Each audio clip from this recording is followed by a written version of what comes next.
Manchester United's clash with Bodo Glimt gave us our first real glimpse into Ruben Amorim's versatility, and it was fascinating. The match showcased both the potential and teething problems of implementing a new system, so let's break down exactly what happened. Even in the build-up, Amorim tweaked things from the weekend, where we had seen De Ligt becoming a second pivot alongside the defensive midfielder, allowing the more attacking six to move higher up the pitch. Today there was a slight tweak, as De Ligt was now the single pivot, and the goal was simple, for De Ligt to draw the pressure initially, to then free both of the midfielders to push higher up between the lines. But more often, because of the pressure that De Ligt faced, he opted to play it safe, and he would play the pass into the wider centre-backs rather than the midfielders higher up, and the wider centre-backs could begin moving higher up the pitch.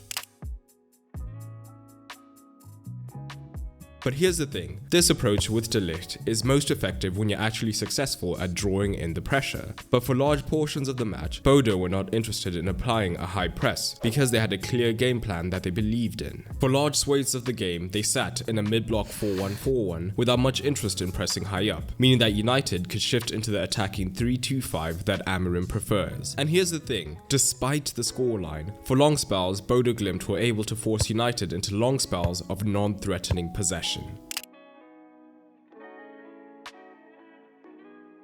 That's because neither the wingers nor the fullbacks stayed wide, and instead Bodo Glimt became this hyper-compact unit whose entire goal was to simply prevent the play through the centre. Both the winger and the fullbacks would be in line with the man in the half space, whilst the role of the midfield three would be to essentially trap the United pivots in the Bodo Glimt shape and make them completely inaccessible.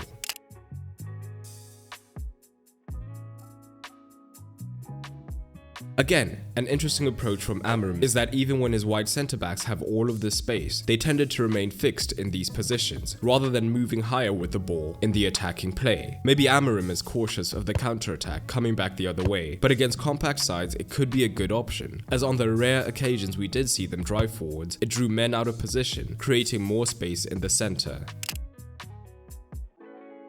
Looking at United's attack distribution shows just how little success they had through the middle. So what happened when United attacked the wide regions? Well, it's safe to say there were two versions of the Reds. When they patiently shifted the ball across, the Norwegians would simply shift their block across and then apply pressure in the wider regions without too much issue. The second form came when United increased the tempo. The huge disadvantage of this hyper-compact shape is that the wide areas are completely deserted, and Amorim kept his wingbacks wide, so United could use quick switches to find Malacia in space, who would then begin moving up the pitch. And when he did, he would have options, as he could hit the byline and look to cross into the well-occupied box, as Mason Mount and Anthony on the far side were sure to support Højlund.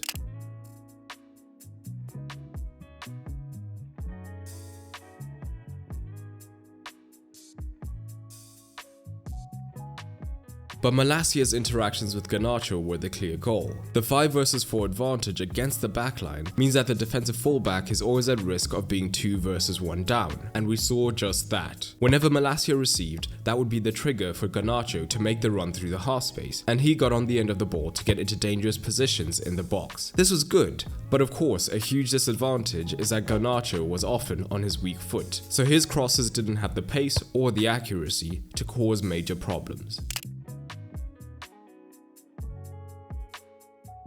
But there was another disadvantage to this United shape. Garnacho is not a natural number 10, so when United had the ball he often found himself watching the play with his back to goal, and facing pressure whenever he did get a touch, which is not his natural game.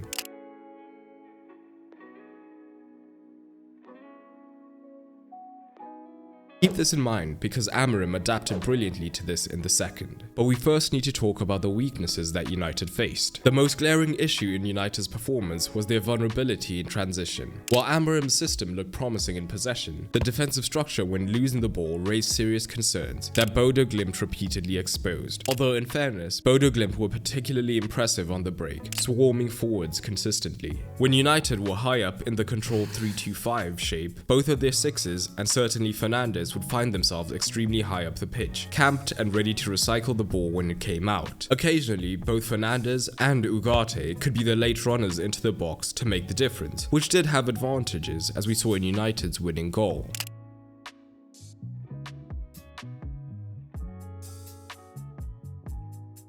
But it also meant that when defending the other way, there were huge gaps in the midfield for the Norwegians to exploit, and they would commit numbers, making it easy to run at the back three with pace, which caused United all sorts of problems. But we saw a recurring problem that we also covered in Amorim's debut against Ipswich. He clearly recognizes the weakness of only having a 2 in midfield, namely the potential for them to be overloaded and men getting between the lines. So to counter this, he gets his wider centre-backs to push high up the pitch if a man is there, and of course this leaves a gaping hole in the defense, at least momentarily, before United shift to a 4. And it's in those transitional moments that we see teams take advantage. For Bodo Glimt's first goal, Martinez is drawn high positionally, and Malacia does cover well on this occasion.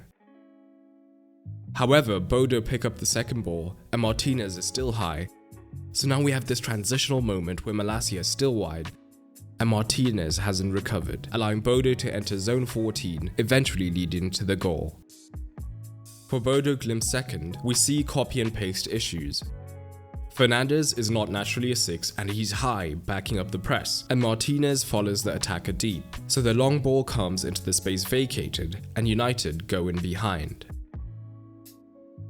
But the second half saw Amorim's tactical versatility showcased in full, and at first it seemed like a subtle like-for-like change, Dalot on for Malacia. But it shifted things defensively, as for a spell United shifted to a 4-2-3-1, with their extra midfielder meaning they could go man-to-man in the midfield, so now there was less need for a centre-back to be aggressive pressing. But the introduction of Dalot wasn't just a personnel change.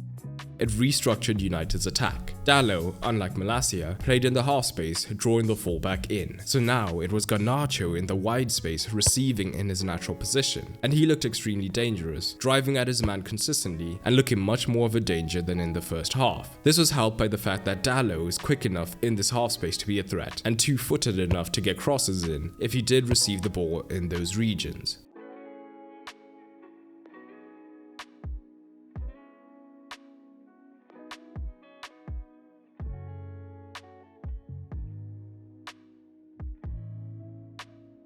It was a subtle tweak, but one that made United look a whole lot more dangerous and showcased Amorim's acumen.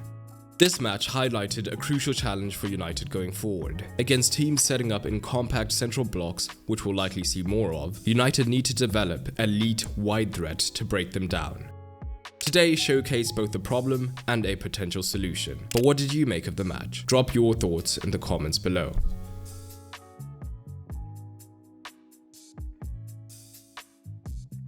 Great news! I've just launched my newsletter, The Tactical Digest, to give you an even deeper look into the tactical side of the game and so much more. It's completely free through my link down below, so check it out.